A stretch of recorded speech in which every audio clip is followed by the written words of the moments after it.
ভারত নিয়ন্ত্রিত কাশ্মীরের পেহেলগামে সন্ত্রাসী হামলার ঘটনায় তীব্র নিন্দা জানিয়ে দেশটির প্রধানমন্ত্রী নরেন্দ্র মোদীকে উদ্দেশ্য করে বার্তা দিয়েছেন বাংলাদেশের অন্তর্বর্তী সরকারের প্রধান উপদেষ্টা ডক্টর মোহাম্মদ ইউনূস।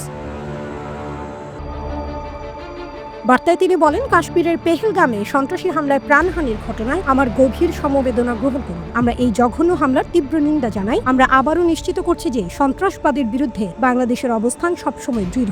মঙ্গলবার 22 এপ্রিল বিকেলে কাশ্মীরের পেহেলগামে এই হামলা হয়। বন্দুকধারীরা জঙ্গল থেকে বের হয়ে পর্যটকদের উপর গুলি চালাতে থাকেন। হামলায় ঠিক কতজন নিহত হয়েছেন তা আনুষ্ঠানিকভাবে প্রকাশ করা হয়নি, তবে নিরাপত্তা বাহিনীর সূত্র এএফপি-কে বলেছে নিহতের সংখ্যা অন্তত 26। ভারতের প্রধানমন্ত্রী নরেন্দ্র মোদী এই হামলাকে একটি জঘন্য কাজ হিসেবে উল্লেখ করে নিন্দা জানিয়েছেন। হামলাকারীদের বিচারের মুখোমুখি করারও অঙ্গীকার করেছেন তিনি।